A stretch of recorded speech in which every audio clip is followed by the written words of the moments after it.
Welcome to SRE, Stories of Crime and Real Events, where we explore true crime cases to educate and inform. Today, we dive into a disturbing pattern of violence within California's prison system, where two women were brutally murdered during private family visits with their incarcerated partners. How could these crimes happen behind prison walls? Were there warning signs that were ignored? And most importantly, could these tragedies have been prevented? Let's take a closer look. On November 13th, at around 2 a.m., an emergency call came from Mule Creek State Prison, a high-security correctional facility in California. David Brinson, an inmate serving multiple life sentences without parole, contacted prison officials, claiming his wife, Stephanie Dowles, was unresponsive. David and Stephanie had been staying in one of the private family visitation apartments, a controversial program that allows certain inmates to spend extended time with their loved ones in small, on-site housing units. These visits, which can last 30 to 40 hours, are intended to maintain family connections despite the inmate's criminal past.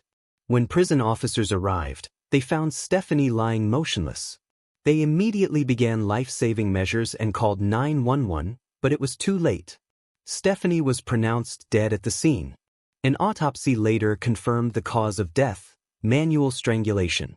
Her death was officially ruled a homicide, and David became the prime suspect in his wife's murder. But this wasn't the first time a woman had been killed during a family visit at Mule Creek State Prison. Just months earlier, on an eerily similar night, 47-year-old Tanya Thomas was found strangled in another family visitation unit. Her killer? Her own boyfriend, Anthony Curry, a convicted felon serving a life sentence for attempted second-degree murder and armed carjacking. Two women, both strangled, both during overnight visits, both at the same prison, and within a single year. These tragic deaths raise serious concerns about the safety protocols in place for these private family visitations. How did two convicted murderers gain enough access and privacy to commit yet another violent crime while behind bars?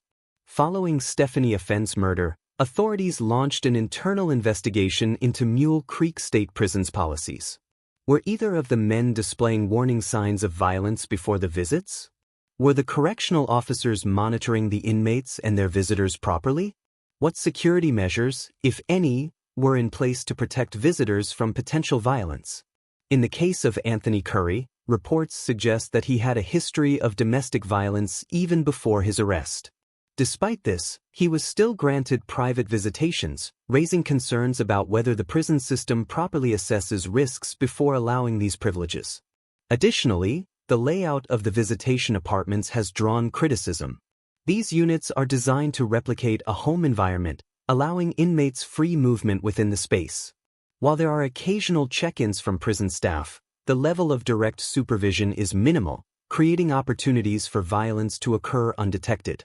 Could stricter policies have saved Stephanie and Tanya's lives?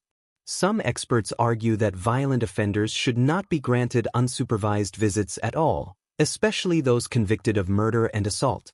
Others believe that family connections are essential for rehabilitation, even for those serving life sentences. However, these two cases highlight the dark reality that sometimes, even within the walls of a maximum security prison, a predator will still find a way to kill. Mule Creek State Prison is no stranger to controversy. The facility has faced multiple lawsuits over the years for inmate violence, staff misconduct, and unsafe conditions. Additionally, the family visitation program itself has long been debated. While some believe it reduces inmate aggression and helps families stay connected, others argue that it puts innocent people at risk.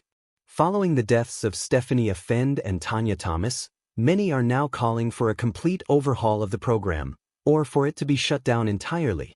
Victims' families are demanding justice, while legal experts and advocates are pushing for tighter restrictions on who can participate in these extended visits. But will their demands be heard? Or will the system continue to place innocent visitors in potential danger? What do you think? Should violent offenders be allowed private visits with their loved ones? Or should security policies be strictly enforced to prevent further tragedies like these? Let us know your thoughts in the comments below. If you found this video informative, please like, subscribe, and hit the notification bell for more true crime cases. Stay safe.